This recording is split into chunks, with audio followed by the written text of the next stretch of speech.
talking about today. So this is the first session of a two-part series, all about maximizing your investment with ApprovalMax. Today, we're going to be talking about the people that do, the doers within ApprovalMax. That's talking about the accounts payable officer. That's talking about the people on the ground who take the actual invoices themselves. A special project manager who has been given a government grant for a particular purpose. There's obviously a lot of risk around there, and also how the department heads work with ApprovalMax. Next week, at exactly the same time on Wednesday, we'll be talking more about the view of an auditor, what an auditor looks for. We have a guest speaker, the CEO, the finance manager, and the board as well. So we get into the juicy stuff. There's a lot of features within ApprovalMax, and unless you are aware of what they are, you're not really too sure how to understand the features and benefits available to you. So let's jump into it first. This is just to get a bit of an understanding about you, who we have in the crowd, by running our first poll. So don't mind me here as I get this one set up. The questions that I have for you in the crowd: how would you describe your current approval processes? Are they fully automated and streamlined? Do you have some automation, but still relying on spreadsheets and emails? Mostly manual with a little automation, or are you just getting started with a more formal process? Now, as I said, I've been in audit probably around about 13, 14 years ago.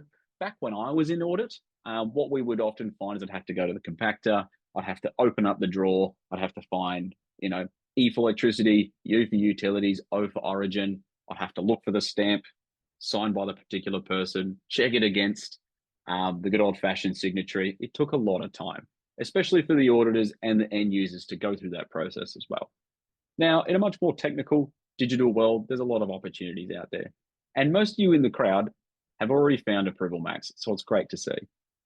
We got some good results in now, so I'm just going to end this poll and share with you the results, as you should be able to see there on the screen. And it's really interesting, these results, and I'm glad to see it actually, that there's a lot of people that have jumped in and started using automatic approval processes or more streamlined approval processes. We can see here that most of you in the crowd have some automation, but are still reliant on the emails and spreadsheets. So I'm hoping today's session can give you enough to know what is available out there. And myself, Matt, and the rest of my team are always willing to help you out, to help automate some of those extra additional aspects of your product. So thank you very much for sharing. And I do have one more question as we move on. What is the biggest challenge your team faces with approvals and budget management? Just going to bring up the next poll. Don't mind me as I run through a little bit of technology here. What's the biggest challenge your team faces with approvals and budget management? Is it delays to the manual approval process, a lack of visibility into the project spend? Is there difficulty with staying within budget? I always knew that was a big case with a lot of my clients. Or compliance and audit issues. I had a few cases where government grant money was being spent outside of the government grant approvals process or what it was intended for, and then it actually goes on the other side of the balance sheet as a giant liability they had to pay back. It wasn't a great position for that charity to be in. Awesome. So I'm just going to end the poll here and share the results. Thank you everybody for jumping in there and clicking on the one that suits you best. And it's really interesting. I'm not just sure whether it's an A, B, C, D approach, but B has come up as the most popular one as well, that there's a lack of visibility into the project spend. So I'm glad that you've mentioned that. And I really want to highlight our very strong connection with Xero and the ability to pull through budgets and other financial information that can help you through the process. And Matt will be demonstrating that just a little bit later. So thank you. Now let me introduce you to our case study. So it was quite interesting. Back when I was working as an auditor, my main focus, I'm not too sure how it happened, was in not-for-profit community sports association, specifically bowls clubs. I used to love going there, especially on a Thursday, Friday, to make the most of the buffet and put my name in for the meat raffle. It was a great time of my life. So the Hurston Bowls Club is a local community. The club receives significant funding from local government for ongoing community events and a one-off redevelopment of the event centre. The club manages 3 departments, which is bar and bistro, events, and revenue from the bowls as well. But the main challenges that this sports club is facing is manual and inconsistent approval of payment of invoices, inconsistent receiving of goods received that were mismatched to purchase orders. So what they received often happens in hospitality, bidvest, can be quite problematic. lack of visibility over spending, which is in line with all of our results we got from the polls. The department heads had difficulty tracking these expenses, which was causing budget overruns. There was often errors, overpayments, and fraud, difficulty in handling multiple departments, not knowing who to go to. And as I said before, in the case that I found with some of my clients, there's a huge risk in spending that grant money for non-intended purposes, which result in an unforeseen increase in liabilities. There's a few challenges there. Now, thank you very much for taking the time to speak with me. I'd like to introduce you to Matt, who's going to be running through a demonstration today. As I said before, any questions, chuck them into the chat box and I can respond on the spot, or we may have some time towards the end of the demonstration to have a bit of a chat. Thank you very much, Matt. Thank you, Scott. Let me just quickly share my screen. And yeah, thanks for the introduction. Very much looking forward to the special guest next week. I think I know who it might be, but yeah, can't wait. Today, I'm going to cover the case study. I'm going to be talking about different perspectives. These perspectives are going to cover both the audit side of, the administration side of things, but as well as the end user. So you're going to get a visibility on what both areas cover. For Sarah, she's dealing with a few issues, which I'm sure a lot of you will be familiar with, but time-consuming data entry. She is manually processing every single piece of paper that she gets, every email. It's manually typed into Xero.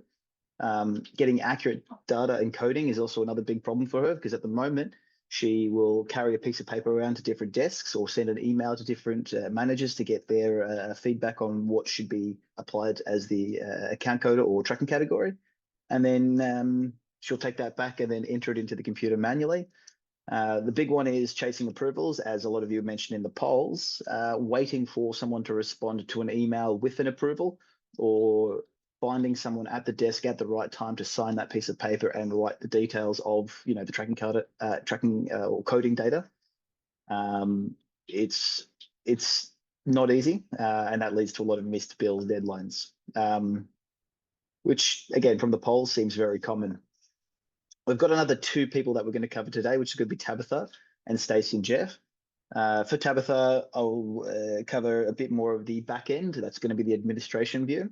And then for Stacey and Jeff, I'll be covering a little bit of both, but it's mostly going to focus on the user. So for Sarah, in the demo today, we're going to jump into the user side of things. So when Sarah logs in at the start of the day, she will see all the requirement, all the bills required to her to approve, and she will approve and edit. Now, to deal with her time-consuming data entry, I'm going to cover ApprovalMax capture. And then for all the rest of these things, I'll have a feature assigned to it, and I'll cover that in a second. But for data entry, rather than taking those bills and manually entering into Xero, instead what she's now doing is either clicking this plus button here and adding that bill into ApprovalMax directly using capture. That basically saves her time manually typing in each line item, all the tax rates, all the amounts, the quantities, the dates. Basically everything is extracted from this bill. The contact can be extracted, but in this case, I've disabled her ability to do that. I don't want her to accidentally add a new contact. So instead, I have controlled for her list of contacts, and we're going to cover that with Tabitha, because Tabitha is going to deal with a lot of internal controls. So now Sarah has captured this bill. You can notice every single line item to be extracted.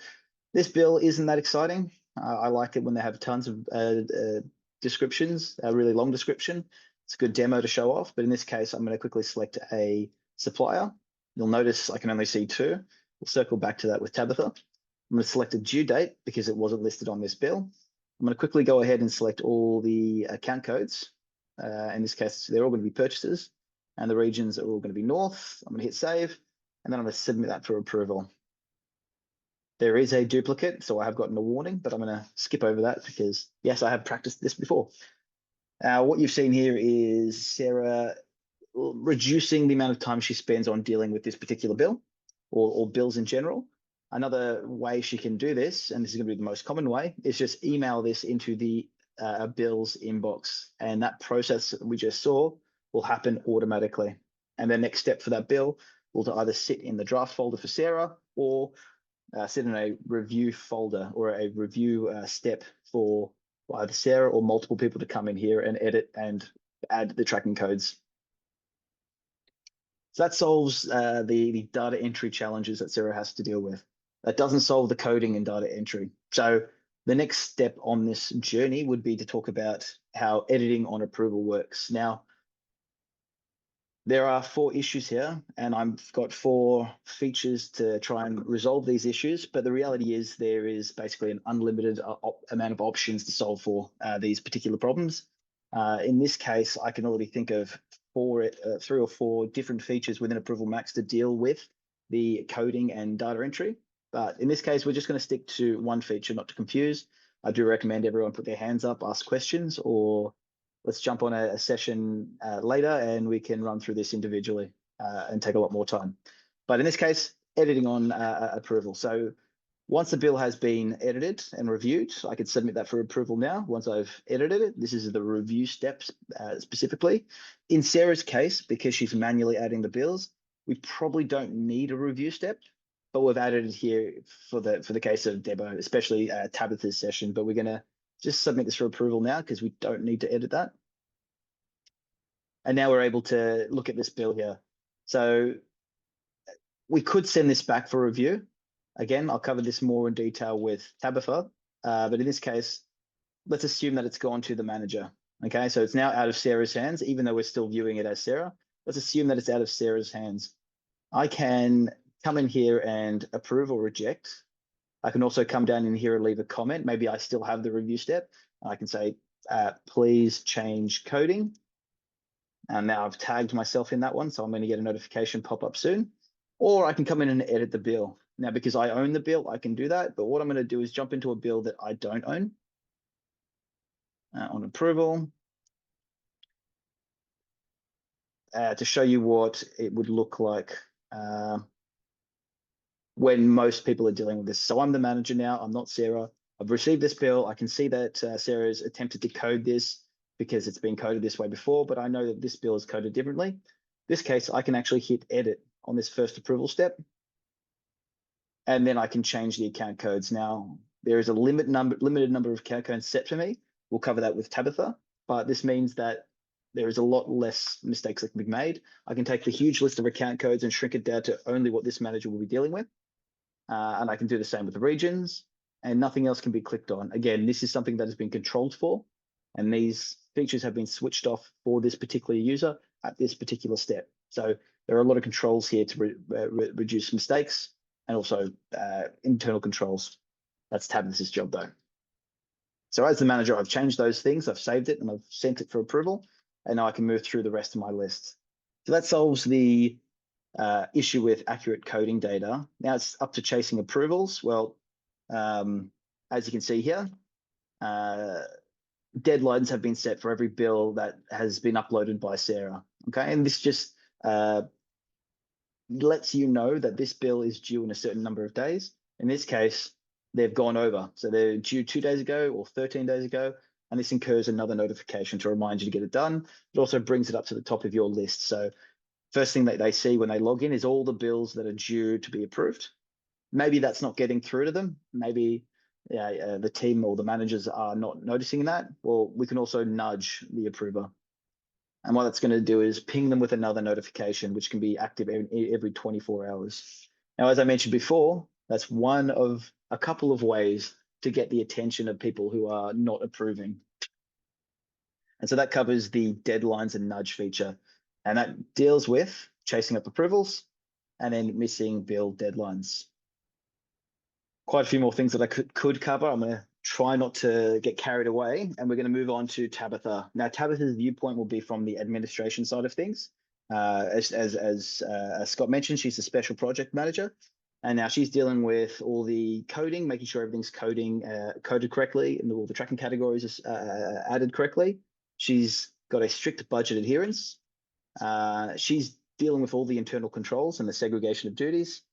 And she's very interested in the audit trails. So for Tabitha, I'll be covering that review step that we saw earlier. We'll be looking at budget checking and what that looks like for a approver. We're going to take a look at how we can set up internal controls using the approval matrix. And then finally, I'm going to show you an example of what a audit trail will look like.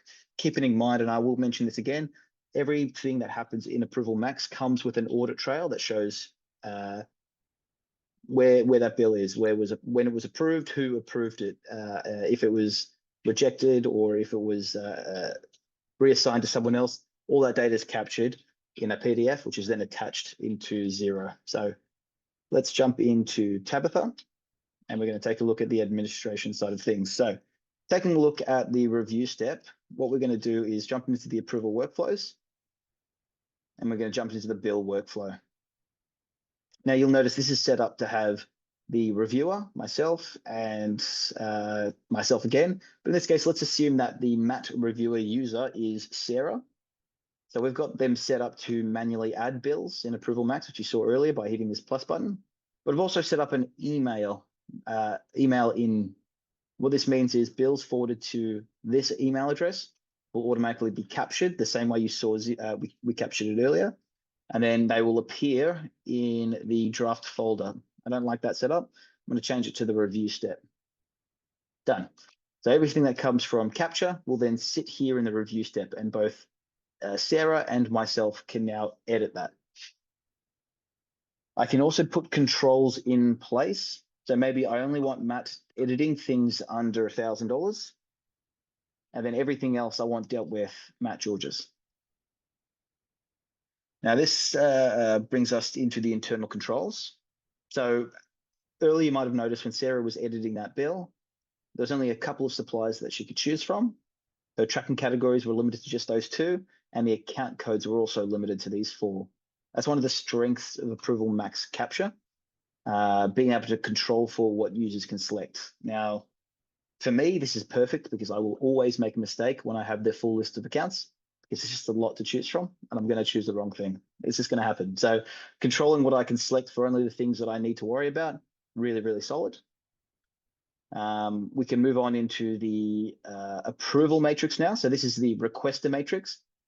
The approval matrix, it's going to be a similar sort of thing, but instead of controlling for what I can see, I'm now controlling where a bill goes. So you have a lot of options here to decide where a bill goes. Tabitha knows the delegations of authority, so she knows when a bill comes in from a specific supplier or a specific tracking category, or maybe even specific account codes, she knows exactly where those bills should be routed to. So in this case, we want Matt Reviewer to only deal with the regions that match North and West Coast, but we also want Matt to deal with, or in this case, Sarah, to deal with any supplier that matches ABC Furniture. Okay, we don't want the regional manager to deal with ABC Furniture, so we're going to switch that off really quickly.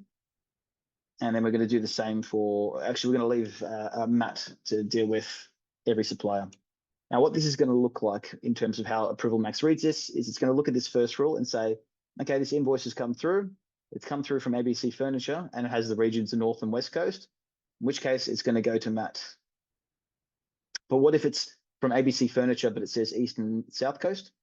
Well, it's going to read this here. It's going to say, okay, the region matches, but the supplier does not match, in which case it's not going to go to the regional manager, but it's going to go to Matt because we have this alternate rule, which says if the supplier matches ABC Furniture, we want to make sure that it still goes to Matt, regardless of the tracking categories. And you can get really detailed with the alternate rules. You can have as many as you like. I wouldn't recommend starting out with a lot, but you'll build towards a lot depending on how complex your workflows are. Once you get the hang of it, it makes a lot of sense and it's quite simple to understand, but looking at it can be overwhelming. Rope one of us in, and we're more than happy to sit down with you and build out that workflow for you. Another thing that Tabitha is controlling for is the editing on approval. So you'll notice we're in step 1 here. In terms of the examples that we're using for Sarah, let's assume step 1 here is the manager step, and this is where they're going to be checking and making sure the account codes are correct. So what Tabitha's gone ahead and done is edited the matrix so that the managers can come in. You'll notice none of these checkboxes have been ticked. That means the managers can't do anything with any of these checkboxes except for the account code. And we've given the one manager the ability to edit, and we've given them the ability to only edit these 3 account codes. Let's say we want them to do the 4. Done. That's it. When they click the drop down box to edit that account code, this is all they're going to see. Maybe we want them to also edit the line item description. Let's give them the ability to do that then, and let's hit save. So when they do go to edit these things, everything will be grayed out, so they can't click or change anything. They can change those two options that we've given them the ability to change, or those three options. And that is going to be limited to this first step. If I wanted to give the ability to edit on approval in the other steps, I would have to jump into the matrix and I have to edit that matrix to allow for that. Now that covers the internal controls. Now the strict budget adherence, that was mentioned by Scott a little while ago, and we're going to cover that in just a second, but we're also going to talk about the audit trails. So jumping back in, let's jump into a bill. From the perspective of, let's just discard those changes. From the perspective of someone who is just doing the approvals, when they log in, they'll go to that bill and they're going to just check to make sure the budget's on track. Now, generally speaking, I have set this up. So generally speaking, these budgets are created in Xero and we pull them through ApprovalMax when you switch that feature on. There's a lot of settings around how you can present these and how you can filter them. In this case, I've just got it set up for a yearly as well as a monthly budget period. In the budget, I've also only got purchases and I've also got cost of goods sold. And so that will pull up multiple lines, multiple budgets. And I'm also using two separate budgets. Now you'll notice the remaining budgets in the overall budgets is -3,000. That's because I have a list of items that need to be approved or rejected, which is bringing that number way down. And you can see if I approve this bill, I'll be going over budget. For the second budget, $12 isn't really going to affect the budget too much, and I will see the remaining budget as well. So I can go ahead and approve that one there. Now, these budgets will be visible on every single bill based on whatever account codes you've set up in Xero. And it just gives Tabitha the peace of mind that all the approvers have visibility on where those budgets are as they're approving bills. Now, if there's going to be an issue with that bill, maybe there's something that needs to be approved, but it's going to go over. That's all right. Tabitha's come up with a process where that person will then tag Tabitha and just let her know that it's going over budget and she needs to review it and let us know what to do in this case.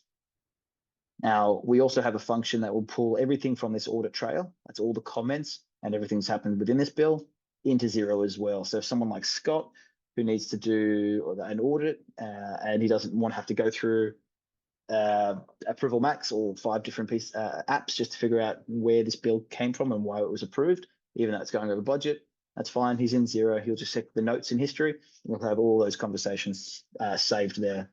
So that hopefully, Scott, will save you some time. That covers the accounting and account codes and tracking categories. That's covering the budget, internal controls, and let's cover the audit trails. So let's go to an approved bill. I've only got one approved bill. Let's just get a couple of approved bills up. 1 and 2. So now I've got a bunch of approved bills. Every single bill that gets processed in ApprovalMax and pushed to Xero will have the audit trail. Now, this is going to be a detachment within Xero. And this is not going to be limited to just bills, but everything that you can do, all the workflows within ApprovalMax. As you can see, it will show who reviewed it and when that review was completed. It's going to show you who approved it in each step as well and when that was approved. It's also going to give you a breakdown of that bill and its line items. If it was matched to a purchase order, it would also list that information here. And that's going to be covered with Stacey and Jeff. Now, if anyone has any questions about any of this or wants to spend a bit more time on it in the next step, please let me know. We will have a Q&A section at the end of this, so it'd be a good time to jump back in and play with more demos. But let's now take a look at Jeff and Stacey. Now, these guys are extremely busy. They're always on the go, and they will do most of their approving on the mobile phone in the kitchen. They have a tough time when it comes to approving bills and purchase orders, just because In most cases, it involves them being at a single location where someone can bring them a piece of paper, or have them on their emails where they can open up on their phone, review a bill, and respond back. And it's time consuming for them. They also have to ensure that the goods have been received before payment, and they still need the visibilities over the budget. So just like with the bills, we can have those same budgets appearing on the purchase orders. So for Stacey and Jeff, I'll be covering bill to purchase order matching. We're going to take a look at how the email notifications work, as well as what the mobile phone looks like. And I'm going to get Scott to share his mobile phone at the end of this to show you what the app looks like and how quick and easy and seamless it is for approvers, especially if they've got free time on the way to work on the train or bus, or maybe they work from home, but they spend a lot of time in front of the television because their dog is sitting on their lap and they can't get up. In this case, having the app on their phone allows them to clear out a lot of the work that they have to do throughout the day. So I'll have Scott show us that. We also have a new feature called ApprovalMax Capture for purchase orders. It's exactly what you think it is. Basically the same thing as the bills. We can capture those purchase orders either manually in ApprovalMax, you're hitting the plus button and you're letting ApprovalMax capture, extract that data, or you can email it into a purchase order inbox, and I'll show you that. And then finally, if we have time, I want to show you how we automate emails to suppliers, as well as the reports that we can build. Now, the reports, we're not going to have time to go into much detail, but that's something that you should definitely explore with one of us in the team here, because there's a lot that we can build reports for, and reports can be automated as well. So there's a lot of utility in understanding how reports work. Let's jump into the demo itself.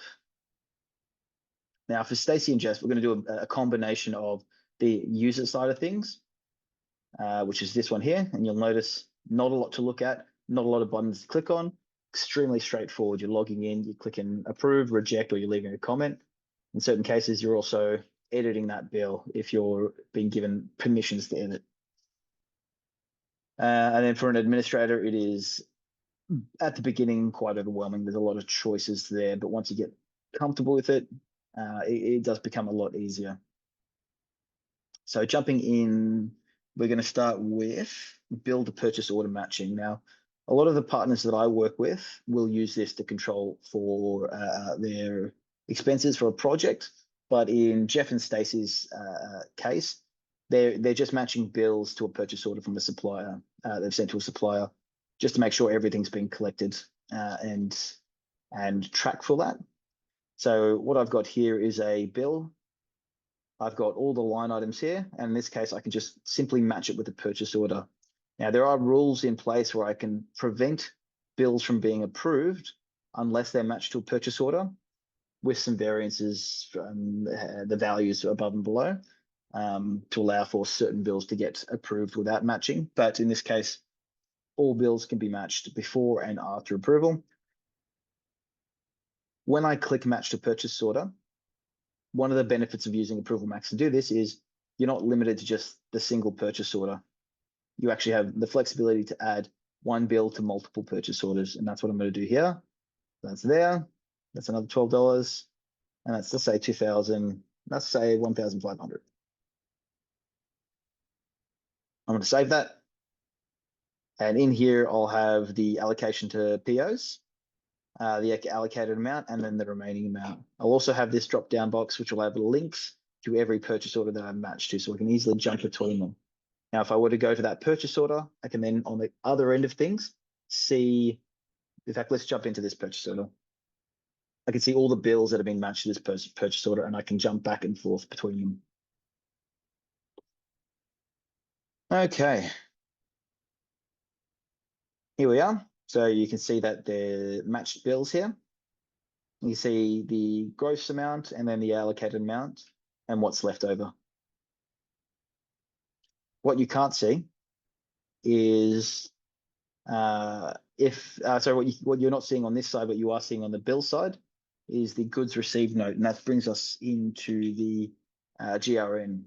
So one of the issues was dealing with making sure goods have been received.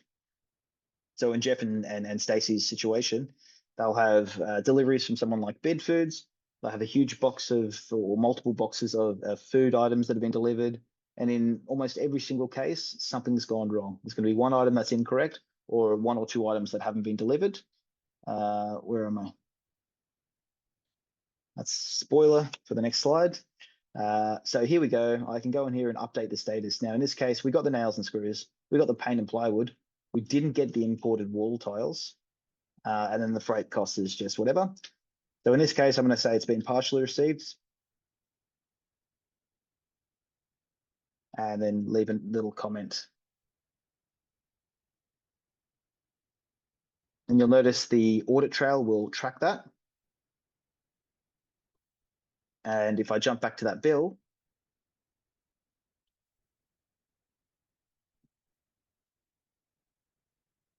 you'll see that that information is captured in the purchase order matching.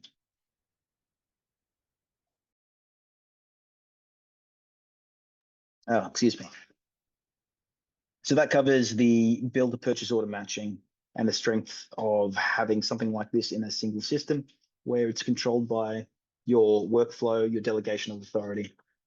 Because what I've seen a lot of partners do, and it's not in this case, but in other cases, they'll have the bill matching happening in that review step where the administrators who are doing the editing will then match it to the correct purchase order and then push that bill through for approval after that stage.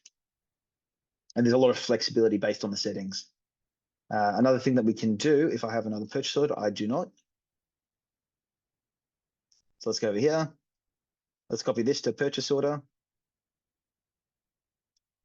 And then let's, actually, I got a better idea.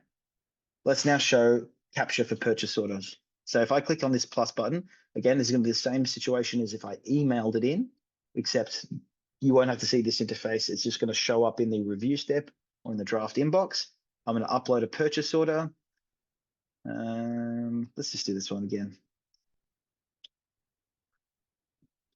It's going to process the data, extract everything off that purchase order, create all the line items required, and then all I'm doing is selecting the supplier and the delivery date, assuming there's no delivery date on this invoice, which I know there isn't. Now, ABC Furniture has been pre-selected because I have used this invoice before and I pushed it through as ABC Furniture. In reality, you'll have your team members selecting it for the first time. I can also go to the delivery date and set that to the 31st because there's no delivery date on this invoice. You'll notice that it's pre-populated the accounts, it's pre-populated the region. I've already dealt with this invoice before, so it's just remembering. And down here, I can actually have it automatically sent to the supplier. So it will pull the email from the supplier automatically. I've added a CC, so it's always going to go to my inbox. Reality is I probably have an accounts inbox that captures all the emails that have been sent to the suppliers. And then I have the email that's pre-created for me. Now, this is all customizable in the settings, so you don't have to worry about whatever is written here. You can control for that. And then once this bill's purchase order is fully approved, it will send out that email to the supplier. Let's just hit submit for approval.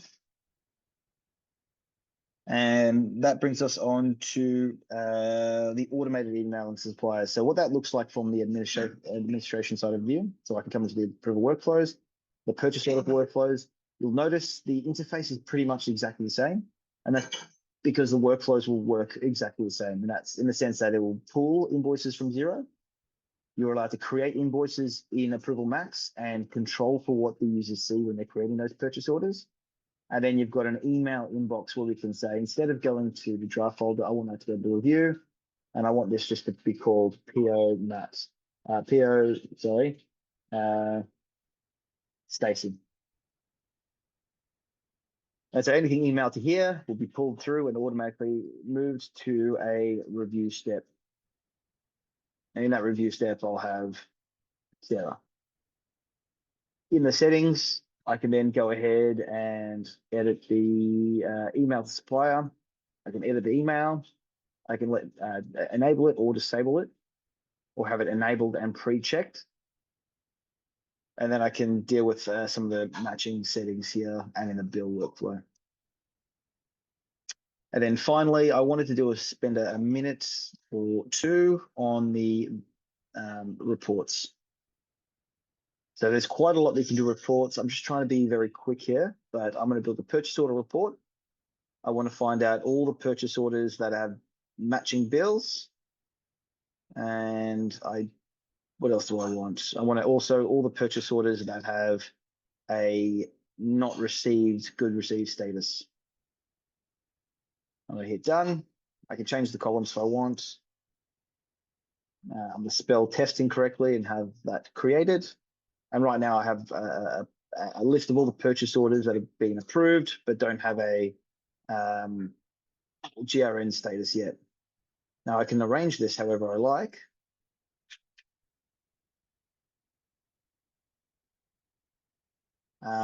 And then I can have this scheduled to go out at a set period of time. So maybe I want this to hit a fake email address that I've just created, or I can add a new rule and have that go to 2 different people at 2 different times. But this means at that time, it will always go out to that person. Now, as I mentioned earlier, a lot of these challenges can be solved with multiple different ways. But in the interest of time, I've selected 4 or 5 different features for each in an attempt to condense this. But if you're experiencing something like this and some of the features mentioned here doesn't sound like it worked the way you want it to work, that's fine. Let us know and we can build something that will work specifically for you. I'll have Scott jump in and take over again. And if you can, Scott, can you show us what the mobile app looks like? Thank you very much there, Matt. Now, I feel like an absolute technological genius when I'm doing this. So let me know if it doesn't populate on the screen there. So share this one. All righty. Can you see my phone there, Matt? Thumbs up. I might need to stop sharing my screen. Let me see if I can think do so, that. yeah. How do I stop Perfect. sharing? No. That's a good question. There we go. We rehearsed Nope. this. We definitely did. We Alrighty. did. So for those of you who can see my screen, this is exactly how you can utilize ApprovalMax on your phone. And I find this an incredibly handy feature. I remember when I was working at Xero, we had some statistics come out that 73% of users, and I was very, very surprised by this, use Xero mobile app more frequently than the desktop app. Now I think of that, that can't be true. But when you think of what everybody does on the mobile, they've got their emails, they've got their social media, phone calls, texts, so on and so forth. Tinder for all the single lads out there. It's fascinating how much people do things on their phone. And that's why we have created our ApprovalMax mobile app. It's been around for a while, and you'll notice that when you use it, it has a very similar feel to how the desktop app works as well. You can sign in using your Face ID so you can jump in there quicker. Now, bear in mind, I am a member of many different companies utilizing ApprovalMax. So on the face of it, it could look a little bit intimidating because I have more companies than yourself. However, if you look here and you open up on the left-hand side, it has all the same, very similar features as the desktop app. I can select the organization I'm working with, which is June 2025. And then what I can do as the end user, think of it this way, you're working within the bowls club, you're the head of a department. A bowls club, you don't typically sit at a desk. So you're walking around and you have a notification on your phone or at the end of the day for the approvals that you need to do. So what I would do is I would open up all the approvals that are needed. Everything's been approved, except for this one right here of $1,500 from the Bully Cafe. On the face of it, I can set myself a reminder and then I can organize this a little bit later on. Might be the middle of lunch shift, might want to do it when I get home. Gives you a few different options. Or I can jump in there and take a bit of a look straight away. Very, very familiar as to how it would look like on the web app, except condensed for the mobile app. Scrolling down, we have everything. You can add in a requested to watch, which I think is a very cool part of the system. You can reject it. All the different details that you need. So we have the line items for the case of Sarah, which is a very nice wine that we brought through. Some Merlot as well. It's hospitality, so it kind of makes sense. We can have a look here at the invoice by just simply cracking this one open and seeing the invoice that has been sent through. All the detail that we need. We also have the ability for the budget check to come through on the mobile app as well. So we can crack open the budget, check where we're at and then we're in line with our spending. Between the months of April, because this invoice is really for April, the purchase order, sorry, you can see the budget remaining is $2,000. The impact we're having here $1,363, removing the tax aspect from this particular budget. Fantastic. So here I am going through the process like, yep, that looks good. The coding looks good. It's gone through to general expenses in this occasion. This is where they've allowed it to happen. In reality, you'd probably put it somewhere else. Navigating further down the page, we want to do another check. We want to check whether there's actually a purchase order attached to this order that's come in. So I'm going to go through and match it all on the mobile phone. This will bring up all the current purchase orders that have yet to be matched. As Matt showed earlier with our purchase orders, you do have the ability to receive the goods and mark the goods as received in your purchase orders. So we want to check that status. I'm going to, yep, tick this purchase order. Oh, pardon me. You can have a look at the purchase order, jump in, just like it looks like online, goods received notes, scrolling down the page as well. It's got your audit history. It's got everything that's come through as well. So the audit history there, you can add in commentary if you're not quite yet willing to pay for that one. I can tag people in there just by using the at feature to add in that commentary if it's not quite ready. I can move back a step. So everything looks pretty good to us. All the goods have been received. So we're going to match the figure that's there, 1,500 for this particular one, and then select done in the top right-hand corner. Perfect. So we've seen the amount, it matches towards our budget, build a PO matching. There's no additional commentary in the audit trail. I'm happy with the way everything's gone with this invoice. Now on the mobile phone, I can push approve. Approved. Fantastic. And then when we jump back to the list, you'll see here that it will come up through approved with everyone else. Yep, just coming through. So in this example, I have to force the approval because I was also the requisitioner. Don't mind me. Fantastic. So I highly recommend utilizing the mobile device. If you did have any further questions about mobile, I recommend just giving it a try, because if you have any subscription whatsoever of ApprovalMax, you can jump in and use the mobile device. One last cool feature I want to show you, and this is utilizing our capture functionality, which is an add-on to ApprovalMax. We're going to utilize bills, and we're going to upload a bill for capture. And it just goes straight to your phone camera. So now you can see behind the sausage, see how it all works here. But you can also look at your invoice, get in a little bit closer, snap it, and a lot of those details will get pulled through into ApprovalMax for you, removing the need to have to manually type it in. Awesome. So bear with me just 1 second as I put the screen back up there.